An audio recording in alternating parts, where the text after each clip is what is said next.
मकबरे पर चढ़े सपा नेता पप्पू चौहान, पहले तोड़फोड़ फिर हुई पूजा, मकबरे के अंदर मिला शिव मंदिर का सबूत। सपा नेता ने दिया हिंदूवादी संगठनों का साथ तो अखिलेश यादव ने पार्टी से निकाला, पप्पू चौहान को मिला योगी का साथ। फतेहपुर के जिस मकबरे पर मचा है बवाल, क्या सच में वहां होते हैं भोलेनाथ के दर्शन? मुस्लिम भी जानते हैं ये सच। अयोध्या, काशी, मथुरा के बाद अब फतेहपुर के इस मकबरे में शिव मंदिर का ऐसा सबूत मिला है जिसे देखकर मुस्लिम भी हाथ जोड़कर खड़े हो गए हैं। लाखों हिंदुओं का जन सैलाब जब इस मकबरे की तरफ घुसा तो यूपी पुलिस भी नहीं रोक पाई और देखते ही देखते जहां दुआ और नमाज होती थी वहां जय श्री राम के नारे लगने लगे।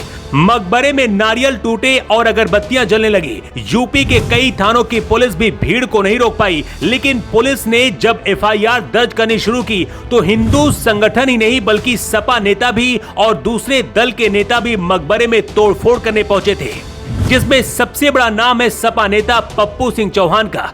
फतेहपुर के इस मकबरे को लेकर मायावती का भी बयान सामने आया है, लेकिन जब अखिलेश यादव तक खबर पहुंची तो सपा के अंदर ही हड़कंप मच गया कि मुस्लिमों की राजनीति करने वाली पार्टी के नेता तोड़ने के लिए मकबरे में कैसे चढ़ गए।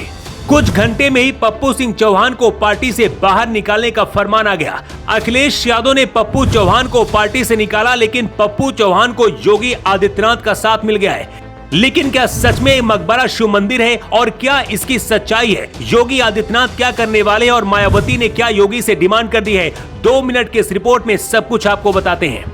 फतेहपुर जिले के आबू नगर में मकबरा बना हुआ है। मुस्लिम इसे नवाब अब्दुल समद का मकबरा बताते हैं, लेकिन हिंदू संगठन इस मकबरे को हजारों साल पुराना भगवान शिव और श्री कृष्ण का मंदिर होने का दावा करते हैं। कुछ मुस्लिमों का भी दावा है कि यहाँ पर कभी हिंदू मंदिर ही हुआ करता था। मकबरा और शिव मंदिर का विवाद यहाँ बहुत पुराना है, लेकिन बीजेपी जिलाध्यक्ष मुखलाल पाल ने यहाँ हिंदू संगठनों को पहुँचने के लिए कहा था और पूजा पाठ की मांग करी थी। बीजेपी जिलाध्यक्ष का एक वीडियो भी वायरल हो रहा है जिसमें वो एसपी को धमकी दे रहे हैं और कह रहे हैं कि यहाँ मुलायम सिंह यादव की सरकार नहीं है जो गोली चलवा देंगे, अगर हिम्मत है तो गोली चलवा कर देखिए।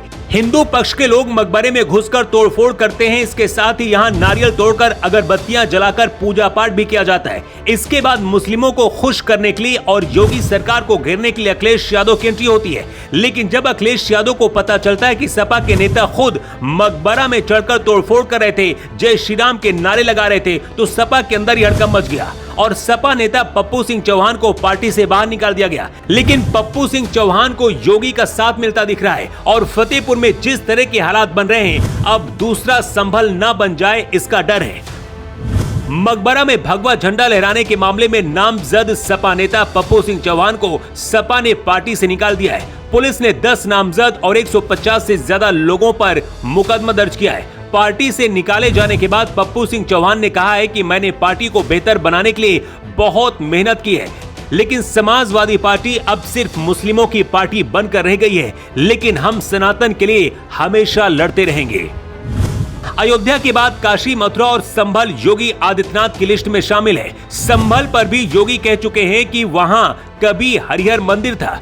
योगी काशी और मथुरा के मिशन में लगे हुए, ऐसे में फतेहपुर अगला संभल बनने के लिए तैयार है। दावा तो ये भी किया जा रहा है कि जिस सपा नेता ने मकबरा में चढ़कर तोड़फोड़ की और भगवा झंडा लहराया, सपा ने पार्टी से बाहर निकाल दिया और पप्पू सिंह चौहान को अब योगी का साथ मिला है। दावा तो ये भी किया जा रहा है कि वो बीजेपी में शामिल होने वाले हैं। हमारे देश में हिंदुओं की सबसे बड़ी कमजोरी यही है कि जातिवाद और पार्टीवाद के चक्कर में बढ़ जाते हैं, लेकिन सनातनी बनकर अगर हर कोई आगे आए तो शायद भारत को हिंदू देश बनाने से भी कोई नहीं रोक सकता है। फतेहपुर में ऐसा पहली बार देखने को मिला है जहां सपा, बसपा और बीजेपी हिंदू संगठन के कार्यकर्ता एक साथ नजर आए, जिसकी वजह से पुलिस को भी पीछे हटना पड़ा। मायावती ने भी सीएम योगी से मांग करते हुए कहा कि हिंसा नहीं होनी चाहिए, समाधान इसका निकाला जाना चाहिए। हिंदू संगठनों का दावा है कि इस मकबरे में कमल के फूल और हिंदू देवी देवताओं के चित्र मकबरे में मिलते हैं। मंदिर को तोड़कर मकबरा बनाया गया है, जबकि वहां पहले शिव और श्री कृष्ण भगवान का मंदिर था। फतेहपुर में रहने वाले कुछ बुजुर्ग मुस्लिम भी ये बात मानते हैं कि मकबरे से पहले यहाँ हिंदू मंदिर ही था। क्या इस मकबरे का भी सर्वे होना चाहिए? अगर इस बात का सबूत मिलता है कि यहाँ कभी शिव मंदिर था, तो क्या इसे फिर से मंदिर बनाना चाहिए? अपनी राय आप कमेंट बॉक्स पर लिखकर जरूर बताएं। रिपोर्ट।